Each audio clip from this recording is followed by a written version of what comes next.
Hi Year 7, welcome back to Science at the British Online School. Today we're looking at Lesson 3 of our biology topic, where we've been learning about adaptations and feeding relationships between organisms in a habitat. Today's one of my favourite lessons in this topic because we're going to explore what we've learned so far, applying it to real-life examples in our virtual field trip. An essential part of all the learning that we do in science is understanding how it applies to the world around us in real-life situations. In natural science, which we're looking at just now in biology, we're considering the environments in different areas of the world. So I'd like to do it as our starter task today to share your experiences with the group, places you've visited on field trips. That could have been a school field trip, or it could have been a field trip with your family or your friends. We're going to share those experiences on the Padlet, so let me show you just now. You can access the Padlet using the QR code or the link on the presentation. Let me show you now. This is the Padlet where we can share our experiences. If you've not used Padlet before, it's really straightforward. You go to the bottom right and choose this button here, which will allow you to have your own box to input your ideas. You can add an image or add a link if you want to share some information about your place. So it could be like I've shared here a photograph, and then write down some of the experiences, what you learned about and what was most interesting about it. You can see the example that I've put on here. I've put in about my favourite trip, which was to Death Valley in California. Did that a few years ago. From a chemistry point of view, I found that a really exciting place to visit. Because it's below sea level elevation, it has quite unique geography, and the water that runs down into the lakes there in the basin below sea level then evaporates off in the high temperatures, leaving what are called salt flats. There's also amazing minerals in the rocks, lots of different colours of ores, so I found that an amazing place to visit. I'd highly recommend it if you've not been already.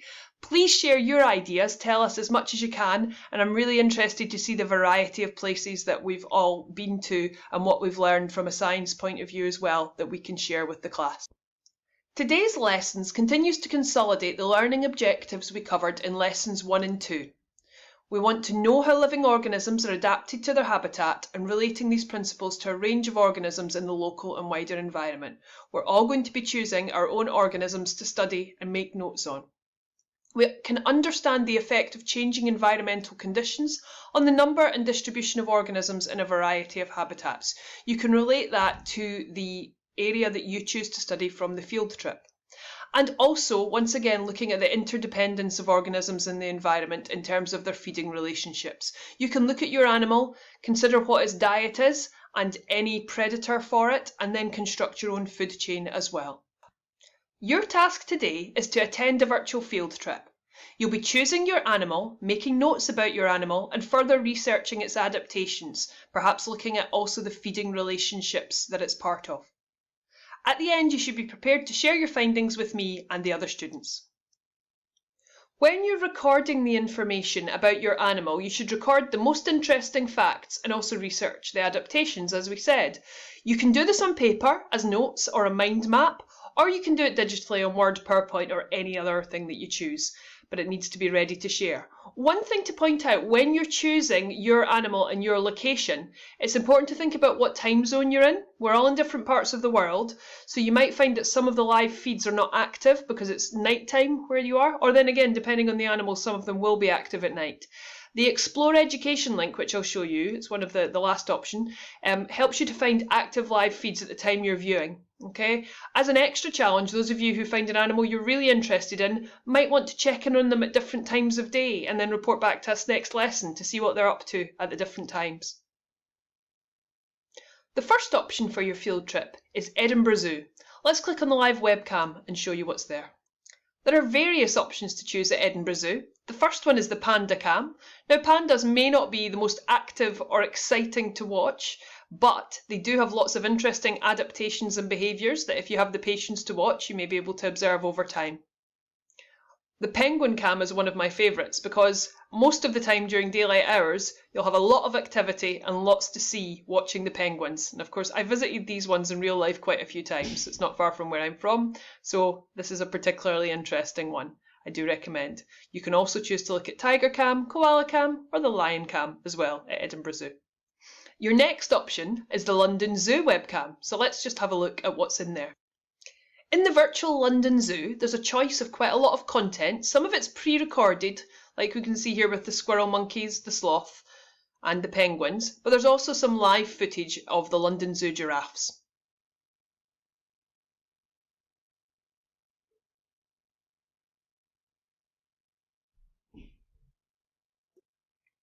Option 3 is the Monterey Bay Aquarium. So let's have a look at their webcams. The Monterey Bay Aquarium has a really extensive range of cams which show us aquatic life. There's the jelly cam, if you're interested in the jellyfish. We've got the kelp forest cam, amongst others. There's another penguin cam and a sea otter cam, which is a favourite of mine. So lots and lots of options for you to look at as well. Even a shark cam for anyone who wants to choose a shark as their animal. This is the moon jelly cam live now. Look at how they're moving. Jellyfish are a really interesting example of adaptations, lots to look at and discover about them. And this is the shark cam live. I'm not seeing any sharks at the moment, so you're going to have to be patient and spend some time watching, and then maybe, just maybe, we'll see one come across.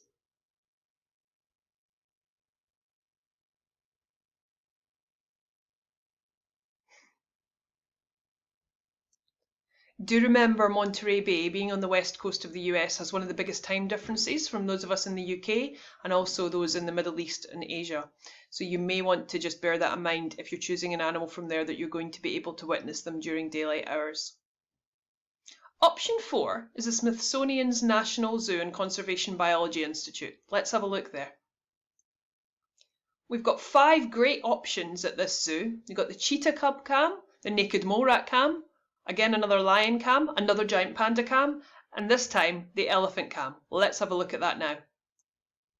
This is the elephant cam at the Smithsonian, and it's a good example of why we'll need to have a lot of patience if we're wanting to investigate the animal of our choice, because sometimes they're just not going to come out for the camera.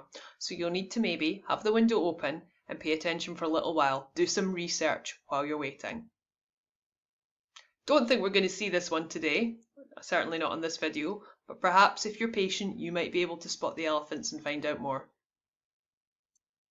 The final option and link that I've got to share with you is Explore Education. In many ways it's my favourite one, because with this link you're able to find the best active live feeds sourced from all over the world at any given time. So no matter what time it is with you and what time it is with them, you'll be able to find somewhere where someone is awake.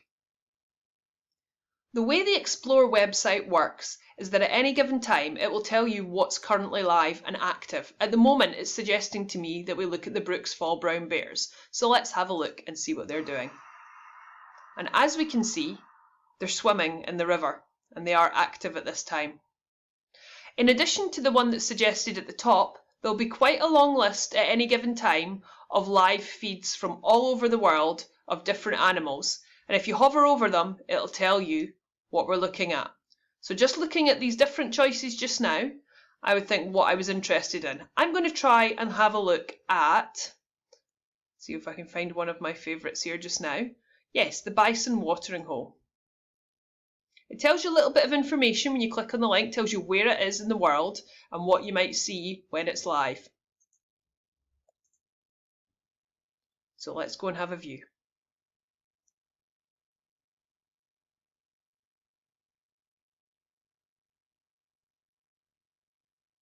Some of the feeds may take a little while to load up, but that's just because you're connecting to feeds from such a wide range of places all over the world. And here we are at the Grasslands National Park, and we should be able to see some bison grazing. There may well be other animals at play as well that we can see here just now.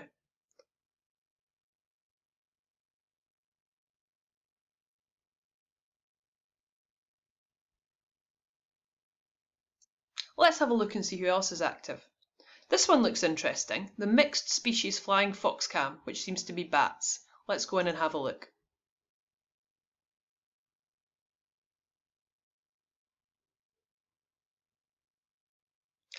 As you see when it loads, this looks at the Bat Conservancy, and we can see bats feeding. You'd be able to think about what their food sources are, what they eat.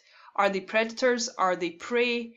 What adaptations do they have that are quite unique? And bats are very different to any other creatures.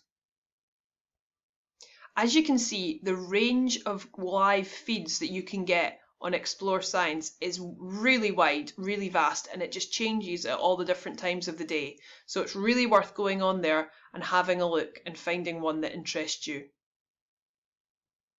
You'll find a copy of all the instructions for today's tasks alongside the links for each of the different options with the live webcams on your worksheet. Please choose your animal, make your notes, and present your information ready to share with the class.